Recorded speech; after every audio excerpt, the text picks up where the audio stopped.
اسامہ ظاہر ہے یہ معاملہ بھی آیا کہ اٹارنی جنرل اپنے تمام تر دلائل میں یہ کہا کہ یہ اختیار ہے وزیر اعظم کا کہ وہ کسی ریٹائرڈ جنرل کو بھی آرمی چیف مقرر کر سکتے ہیں، اور پھر اس پر بڑے مزے کے ریمارکس بھی سامنے آئے چیف جسٹس کے، تو انہوں نے کہا کہ ٹھیک ہے پھر تو آپ کو بھی یہ آرمی چیف لگایا جا سکتا ہے، اور اب یہ سماعت جو ہے وہ کل تک کے لیے ملتوی ہو تو گئی ہے، لیکن سوالات بہت سارے ہیں جن کے جوابات تو دینے ہوں گے حکومت کو۔ میرا خیال ہے کہ رات کو اب پھر ایک ہنگامی اجلاس ہوگا اور تمام رات سب سر جوڑ کر بیٹھیں گے، اور مجھے تھوڑی سی حیرت بھی ہو رہی ہے۔ دیکھیے بیرسٹر فروغ نسیم صاحب کے لائق ہونے میں کوئی شبہ نہیں ہے، بابر اعوان صاحب بہت سمجھدار وکیل ہیں، دیگر لوگ ہیں، چلیں فواد چودھری اتنے سینئر نہیں ہیں، لیکن یہ لوگ بڑے سمجھدار ہیں، بڑے لوگوں کو سرو کر چکے ہیں، بڑی حکومتوں کو، تو وہ اس طرح کی غلطیاں کیسے کر رہے ہیں؟ ٹھیک ہے کہ چلیں دباؤ میں آ جاتا ہے آدمی، پینک ہو جاتا ہے، سوچا نہیں ہوتا، تو یہی تو ان کا کام ہوتا ہے، اس دباؤ کو سہنا اور صحیح طرح گائیڈ کرنا۔ اب جب چیف جسٹس بھی کہہ رہے ہیں کہ فوج کا کام تو نہیں ہے قانون سازی کرنا، قانون تو قانون بنانے والوں نے یعنی پارلیمنٹ نے بنانے ہیں، حکومت نے بنانے ہیں، تو جب حکومت قانون سازی ٹھیک نہیں کرے گی، جب اس میں لکوناز چھوڑے گی حکومت یا کابینہ یا پارلیمنٹ، تو پھر یہی ہوگا جو ہمارے سامنے ہے۔ اب ایک چیز کی نشاندہی کی اور کل آپ نے اس کو درست کرنے کی کوشش کی تو ایک اور کچھ غلطیاں کر دی، تو آج بھی موقع ہے، میرا خیال ہے چیزیں بڑی واضح ہو رہی ہیں، اور سماعت اب کل تک چونکہ ملتوی ہو گئی ہے، تو کیونکہ اس سے آگے کچھ ہو نہیں سکتا تھا، تو سپریم کورٹ نے جو اس میں معاملات تھے واضح کر دیے۔ جس طرح کہا گیا منصور علی شاہ صاحب کی طرف سے، جسٹس منصور علی شاہ صاحب بہت لائق جج ہیں، اور تو ان کی طرف سے یہ کہا گیا کہ آرٹیکل 243 کا آپ کے نوٹیفیکیشن میں ذکر نہیں ہے، تو یہ بھی ایک اشارہ ہے کہ اگر آرٹیکل 243 کے تحت آپ کہیں جی انڈر آرٹیکل 243 ہم آرمی چیف کو ایکسٹینشن دے رہے ہیں، کیونکہ فیڈرل گورنمنٹ کو اختیار ہے کہ وہ آرمڈ فورسز کو دیکھے گی اور پریزیڈنٹ اس کو نوٹیفائی کریں گے، تو ایک یہ بھی اشارہ ہے کہ یہ لکونہ جو اور ایک اور اشارہ بھی دیا گیا، اسامہ ذرا سر جوڑ کر بیٹھے۔ میں بات کر لوں کہ بسر صاحب یہ بھی کہا چیف جسٹس صاحب نے کہ اس میں تعیناتی کا لفظ استعمال کیا گیا ہے، توسیع کا لفظ استعمال نہیں کیا گیا، لیکن توسیع کر دی گئی۔ دیکھیں ہم سب لوگ اس کے اوپر ڈسکشن کر رہے ہیں اور ہر چینل پہ یہی بات ہو رہی ہے۔ ایک بات آپ ذہن میں رکھیں کہ ماضی میں کبھی ان ایشوز کو ڈسکس نہیں کیا گیا تھا، first time ever in the history of Pakistan. پہلے بھی ایکسٹینشنز ہوتی رہی ہیں، آپ کو یاد ہوگا، لیکن یہ ایشوز ریز نہیں ہوئے تھے، یہ ریز ہو رہے ہیں، تو میں تو اس کو بڑا پازیٹیو اور ہیلدی کیوں ریز ہو رہے ہیں؟ میں بتاتا ہوں، میں اس کو اپنے ایک آرگومنٹ بلڈ کر لوں، پھر آپ کی بات کا جواب دیتا ہوں کہ اس میں پازیٹیو سائن ہے کہ اگر چیزیں پہلے کچھ ایسے واضح نہیں تھیں آئینی طور پر یا رولز کے اندر، اگر ہماری اعلیٰ عدلیہ ان کو پوائنٹ آؤٹ کر رہی ہے، تو میں سمجھتا ہوں یہ تو فار ایور پاکستان کے لیے مستقبل کے لیے بہتر ہو جائے گا۔ تو اس کو ہمیں اس انداز میں نہیں لینا چاہیے۔ میں چونکہ کچھ دیکھ رہا ہوں سوشل میڈیا پہ، کچھ چینلز پہ بھی میں یہ دیکھ رہا ہوں کہ اس کو اس انداز میں شاید پیش کیا جا رہا ہے کہ شاید ادارے ایک دوسرے کے سامنے آ گئے ہیں، شاید اداروں میں کوئی ٹکراؤ ہونے جا رہا ہے، تو میرے خیال میں یہ بہت حساس ایشو ہے۔ ہمارا اس وقت جو دنیا کے اندر صورتحال چل رہی ہے، جو بارڈرز پہ صورتحال چل رہی ہے، ہمیں سب سے پہلے اپنے پاکستان کو دیکھنا ہے۔ ہمارے پاکستان کے تمام ادارے بہت محترم ہیں، اور پاکستان کی تاریخ میں سمیہ پہلی بار میں دیکھ رہا ہوں کہ یہ اتنی ہر ادارہ اپنے اپنے ڈومین میں رہتے ہوئے، اپنے اپنے پرویو میں رہتے ہوئے چیزوں کو ڈسکس کر رہا ہے، تو یہ تو بہت ہیلدی سائن ہے۔ آپ یہ کہہ رہی، پھر میں کہہ رہا ہوں ابھی جو بات اسامہ بھائی نے کہی کہ وہ لوگ اتنے لائق ہیں، وہ اتنے ایفیشینٹ ہیں، دیکھیں میں پھر کہتا ہوں کوئی انسان مکمل نہیں ہے، ہر انسان میں کمی کوتاہی ہے، مکمل صرف میرے اللہ کی ذات ہے۔ چونکہ ہمارے ججز جو ہیں ان کے اوپر تو کوئی بات بھی نہیں ہے، کچھ نہیں کہہ رہے نا، یہ تو عدالت کہہ رہی ہے، عدالت عظمیٰ کہہ رہی ہے۔ پھر میں کہہ رہا ہوں عدالت نے اچھا کر رہی ہے کہ عدالت یہ سمجھتی ہے کہ اگر لیجسلیشن میں،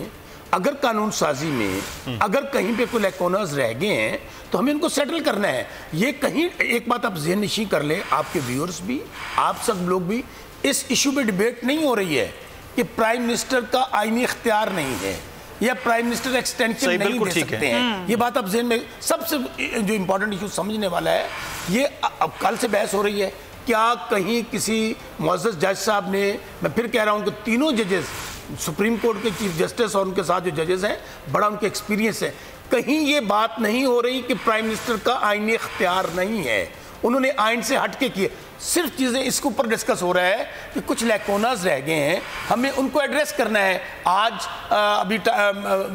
جو سماعت ہے وہ ملتوی ہوئی ہے، ہماری ٹیم وہاں پہ موجود ہے, لا افسر موجود تھے, سابق وزیر قانون موجود تھے, ابھی پرائم منسٹر کے پاس جائیں گے, چیزیں ڈسکس ہوں گی. اور جو پھر میں کہہ رہا ہوں جو چیزیں آج پوائنٹ آؤٹ کی ہیں اعلیٰ عدلیہ نے, ہماری اعلیٰ عدالتوں نے, چیف جسٹس صاحب نے,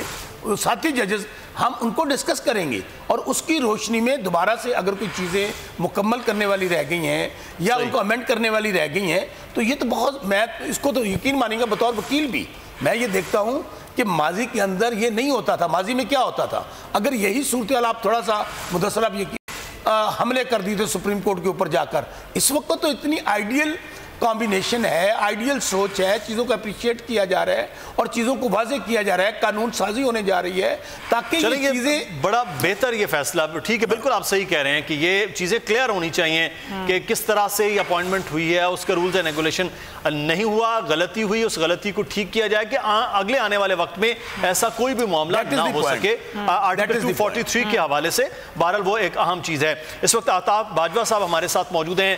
سینئر قانون دان ہیں, سابق secretary supreme court bar association. بہت شکریہ آفتاب باجوہ صاحب آپ کے وقت کا. باجوہ صاحب, یہ جو صورتحال اس وقت درپیش ہے کہ آرمی چیف کی مدت ملازمت کا معاملہ, درخواست گئی, وہ ٹیک اپ ہوا, ٹیک اپ ہونے کے بعد اس وقت چیزیں ڈسکس ہو رہی ہیں, اس سارے عمل کو آپ قانونی طور پر کس طرح سے دیکھتے ہیں؟ دیکھیے, جہاں تک تو قانون کی بات ہے وہاں تو اب بہت سارا واضح ہو گیا ہے کہ اگر کہیں پہ کوئی سکم رہ گیا تھا تو حکومت نے کوشش کی کہ اس کو دور کر لیا جائے. جو انہوں نے کل اپنی پوری جو ہے کابینہ کا اجلاس بلوا کر اور اسمبلی پاس کر کے پریزیڈنٹ کو بھیج کے تو وہاں پہ ساری انہوں نے جو پروسیڈنگ تھی وہ تو پوری کر لی. لیکن ایک جو بات اب آ رہی ہے سامنے کہ بھئی آرمی چیف جو ہے اس کی ایکسٹینشن جو اگر آپ جو دیتے ہیں اس کے لیے طریقہ کار جو ہے وہ کن حالات میں اور کس وقت دی جا سکتی ہے, یہ بات بہت اہم ہے. جو ابھی تک یہ دلائل شروع نہیں ہوئے کیونکہ اس پوائنٹ پہ ابھی دلائل آنے ہیں. آج سارا دن جو دلائل ہوتے رہے ہیں وہ ہوتے رہے ہیں آرٹیکل 243 اور جو 255 جو آرمی ایکٹ کے جو رولز ہیں 176 جس میں امینڈمنٹ کل کی گئی, وہ سارے آج سپریم کورٹ کے اندر ڈسکس ہوتے رہے. لیکن جب جو امپورٹنٹ ایشو کل ڈسکس ہوگا, میں سمجھتا ہوں کہ وہ امپورٹنٹ ایشو جو ہے وہ ہے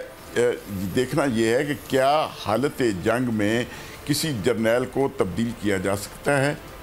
یہ ایک بڑا اہم ایشو ہوگا کیونکہ حالت جنگ میں جب کوئی قوم ہوتی ہے تو اس کا جرنیل اور فتوحات ہوتی جا رہی ہوں تو پھر وہ جرنیل تبدیل نہیں ہوتا. اور دوسرا جو پرنسپل ہے کمانڈ حوالے کرنا, آپ نے دیکھا ہوگا کہ جنرل مشرف صدر بھی تھے